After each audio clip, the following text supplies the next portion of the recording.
So, this topic we will discuss about the arithmetic sequence and the geometric sequence and the speaking mathematically by using the variable. And now, first, let's discuss about the sequence. So when we say sequence class, it is a sequence or a progression. It's a set of numbers written in a special order by application of determining rule. Each number of the sequence is called term. So in our previous video, I already discussed about the sequence. When we say sequence class, it is a set of numbers that compose of terms. Okay? So in sequence, meron tayong tinatawag na infinite and finite. When we say infinite class, ito yung has endless term or infinity ang iyahang term. Kumbaga, wala siya last term. Okay? For example, we have here the 3, 6, 9, 12 where 3 is times by the nth term. Our n represents as what? Our n is represents as our nth term. Okay, for example, our n, we need to find the first term. And our first term is 1. So therefore, our n class are kaning n nato mo na siya ang nagre-represent sa ato ang nth term. Okay? Nth term. So kaning 1, 2, 3 mo na siya ang ato ang nth term. So therefore, kung ang ginapangita nato is ang first term, kaning first term, so therefore, ang value sa ato ang n is 1. So naatay 3 times 1 is ato ang first term, naatay 3. So mo niya ato ang first term, ang 3. So 2, ang value na pud nato sa ato ang n is 2. Kaya na siya, ang n term daw nato is i-multiply daw nato 3. So 3 times 2 have 6. That's why naana pud ato ang second term is 6. Okay? So we have here the finite na sequence. Okay, sa finite na sequence class, naatay 3, 11, 3, 5, 7, 9, and 11. Okay, so ang ato ang first term diri is ang 1. O ang ato ang last term is 11. So when we say finite class, mo na siya ang naay first term ug naapod siya last term. Sa finite nato, infinity siya. Kumbaga, wala siya last term. Diri sa finite is na siya last term which is 11. Then, next is, we have here another example which is 1/2, 1/3, 1/4, 1/5, and 1/6. Ang last term nato diri is kaning 1/6. Ug ang ato ang first term diri is kaning 1/2. So, ang pagkakaiba lang ng infinite at finite is yung infinite is ang iyang term is endless. Ang infinite is my last term, okay? So next we have this sequence. So ang example nito is kung saan siya, infinite or finite. So this sequence is infinite sequence. So we have here our n times n plus 1, where our n is 1, 1 plus 1, that's why our first term is 2. If ginapangita na to ang second term, therefore, ang the value na po sa tong n is 2. So 2 times 2 plus 1, we have 6. Okay, next, we have where n is a positive counting number. When we say positive counting number, it is positive 1, positive 2, positive 3, and so on. So next, we have, let's discuss about the arithmetic sequence. So when we say arithmetic sequence, class, it is a sequence of number such that the difference between each consecutive term is constant. Okay? So, ibig sabihin yan, class, ang difference between two terms is dapat constant. Ano bang ibig sabihin ng constant? Dapat yung difference niya is hindi nagbabago-bago. Kumbaga, may consistency. Next, our arithmetic sequence is a sequence in which term is obtained by adding a constant d to the preceding term of the constant number d is called common difference.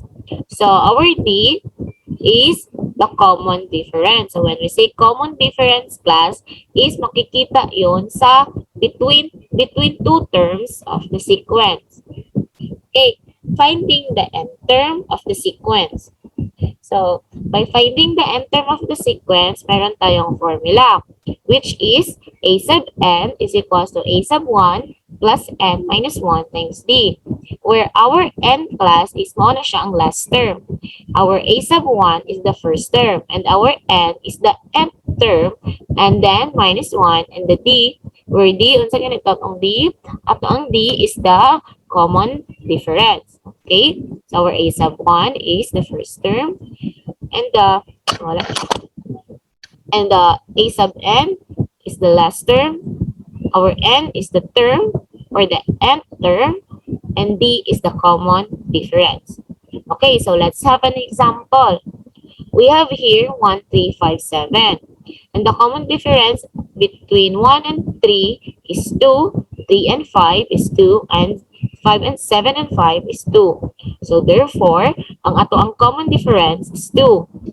Another example, we have 15, 25, 35, 45, and 55. And the common difference of this sequence is 10.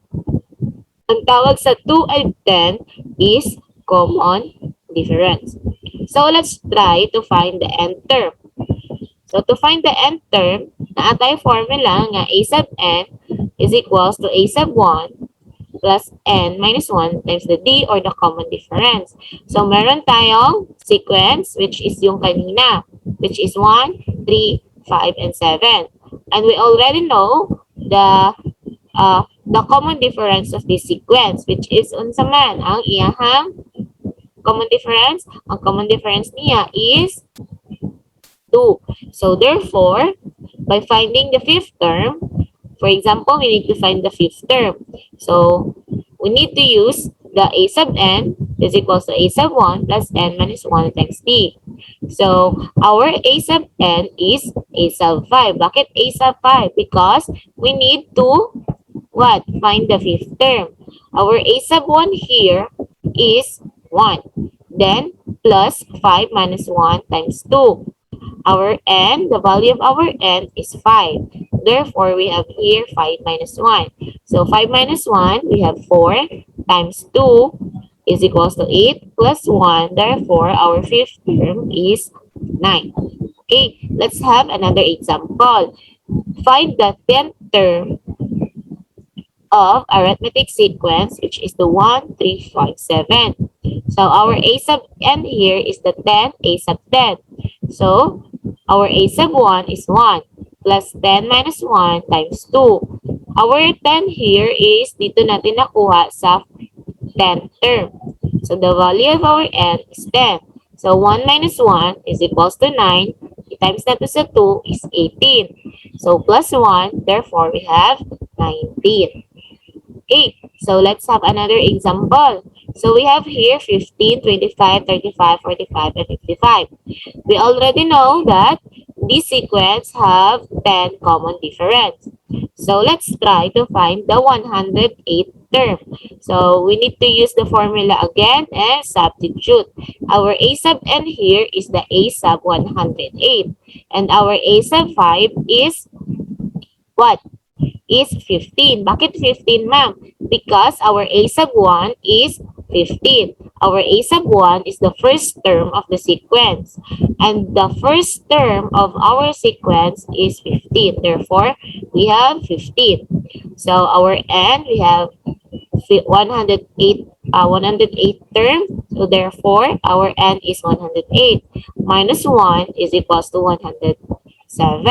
Times natin sa 10, saan nakuha yung 10? Sa common difference ng ating sequence. Okay? So we have here 108 minus 1, we have 107. It times natin sa 10 plus 15, therefore we have 1085. And now let's try to find the 213 term. So our a sub n is a sub 213. Our a sub 1 is 15 plus 213 minus 1 times 10. Ang 10, mo na siya ato ang again, ang ato ang 10 is mo na siya ang common difference. Then 213 minus 1. Asa nakuha ang 213? Mo na siya ang value sa ato ang n term. So 213 minus 1, we have 212 times 10 plus 15. Therefore, we have 2035. Next, we have here another example. The fourth term of an arithmetic sequence is 18 and the sixth term is 28. Give the first three terms. So, ang given nato class is mauna siya ang a sub 4 which is 18. Another is a sub 6 which is getting 28. And then, sabi dito, give the first three terms. Ang first three terms natin is a sub 1, a sub 2, and a sub 3. Therefore, we need to use the formula. Bakit ma'am? Kailangan natin i-use ang formula. Kasi, kailangan natin hanapin ang common difference. Paano na? Unsa atong buhaton para makuha ang common difference? Kailangan nato gamiton ang formula. Ma'am, kanina, di ba, wala man tayo nagamit ang formula kung paon ang common difference. Yes, class, kay ang sequence ato agina is pasunod man po. So, diri sa example na ni, ang iyang sequence is may lakbang. For example, kaning given lang magud nato is ang a sub 4. Tapos wala tay a sub 5. Tapos natay a sub 6. Pero dapat para makuha na to ang common difference, dapat natay a sub 5. Pero wala man tay wala man tay a sub 5. Therefore, gamiton na to ang formula para makuha na to ang common difference, which is kining D. So we have here a sub 3 is equals to a sub 1 plus n minus 1 times D. So nga na a sub 3 man ni ma'am. Kaya nga to ang ginapangita is ang first three terms. So that's why a sub 3. Pero kani class, i-assume nato nga ato ang a sub 4 is a sub 1. Ug ang ato ang a sub 6 is a sub 3. Okay? Ang ato ang a sub 4 is himuon nato a sub 1. Ug ang atong a sub 6 is himuon pud nato og a sub 3. Okay, ma'am, pwede ba nako himuon ang a sub 4, himuon ako a sub 3, unya ang a sub 6 is mauna akong a sub 1. Okay, class, remember class nga ang atong a sub 1 is mauna ang first term, di ba? So kay nauna man ang a sub 4, that's why ang atong a sub 4 is mauna siyang a sub 1. Ug ang atong a sub 6 is mauna siya ang a sub 3. So, i-substitute nato siya. So, naatay, ang a sub 3 nato is 28. Ang a sub 1 nato is 18. So, ang value sa to ang n, kay 3 man ang ubos sa to ang a or n nato. Therefore, ang value sa to ang n is 3. Minus nato sa 1, i-times nato sa d. So, 3 minus 1, we have 2. Times d, that's why naatay 2d. So, we have here 28 is equals to 18 plus 2d. Asa rin ako ang 2d? 3 minus 1 is equals to 2. I-times na to sa d. Therefore, naatay 2d. So, para makuha na to ang value sa d, i-transpose na to ang 18. I-combine like terms na to siya. So, kailangan na to ibalhin ang 18 sa pikas. So, kay positive man ni ang 18, pag ibalhin na tong 18, mahimo siyang negative. Therefore, we have 28 minus 18 is equals to 2d. Kailangan na to kuhaon ang d. So, we have 28 minus 18 na atay 10 is equals to 2d. Kailangan na to kuhaon ang value sa d. We need to divide both sides by 2 para makancel ang 2. Then, ang mabilin na lang is ang d. Tapos, then divide 2. we have 5. So, therefore, class, naa na tayo value sa atong common difference. So, ang common difference na to karon is 5. So, let's have this sequence. Mo ni ato ang given kagaina.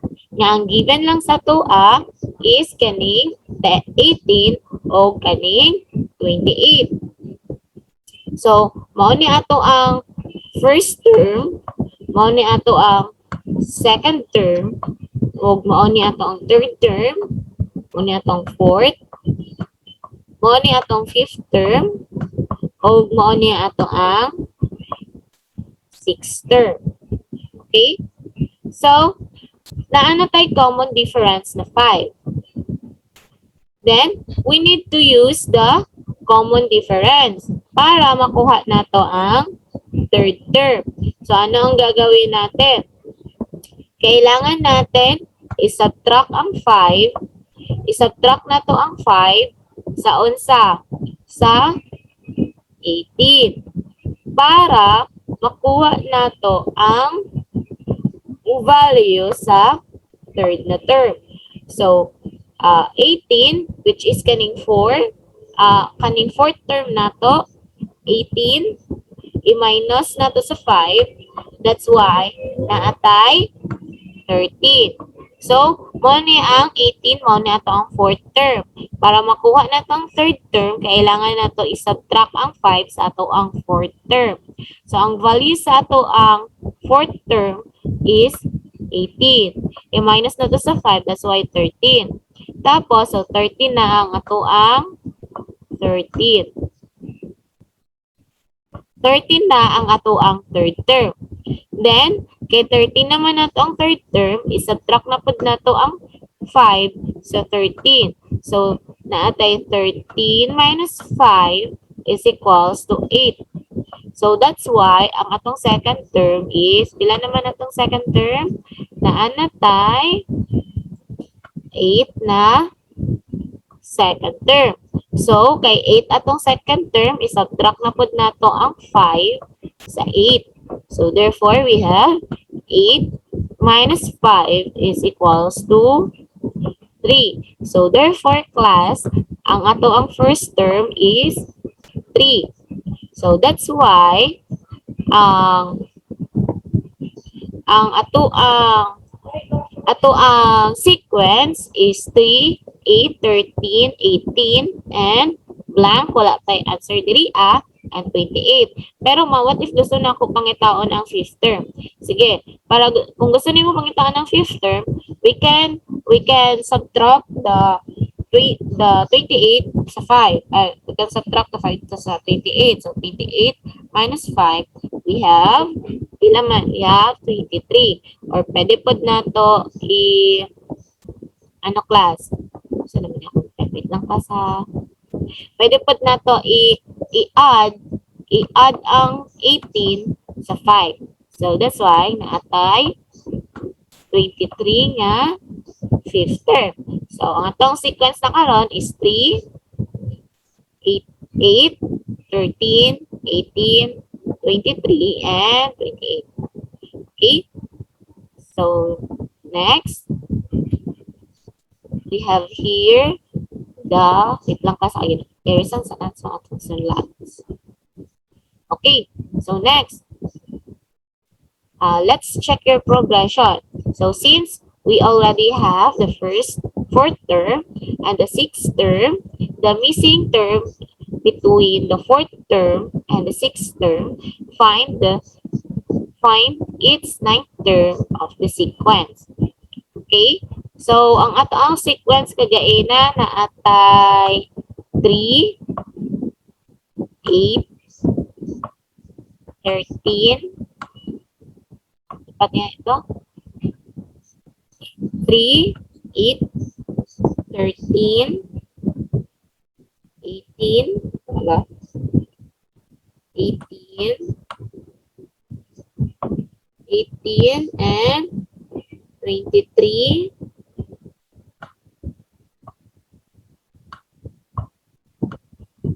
23, and 28. Okay, so mauna ni ang ato ang sequence kagaina, tama? So, I want you to find the 119th term in 45 seconds. Okay? So, your timer starts now. Ay, okay, so your timer starts now.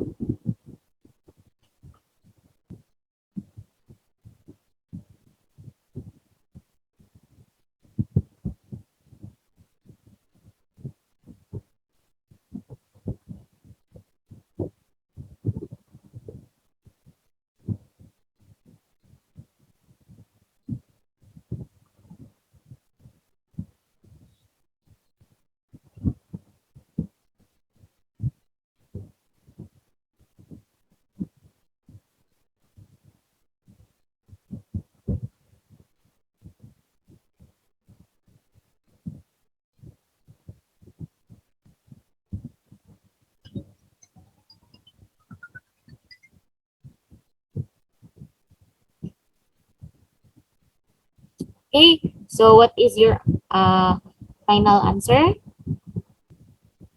Wait, so your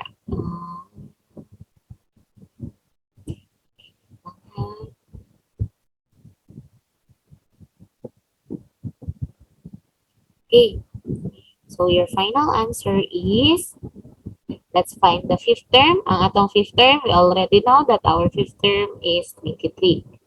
And now, yung hinahanap natin kanina is yung 119th term. So, naatay sequence na 3, 8, 13, 18, 23, and 28. So, paano man siya? So, gagamitan natin ng formula which is a sub n is equals to a sub 1 plus n minus 1 times d. So, ano yung hinahanap natin? Which is katong 119 term.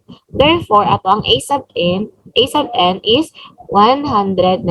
A sub 119 is equals to 3. Nga no, 3 man. Kaya ato ang first term class is 3.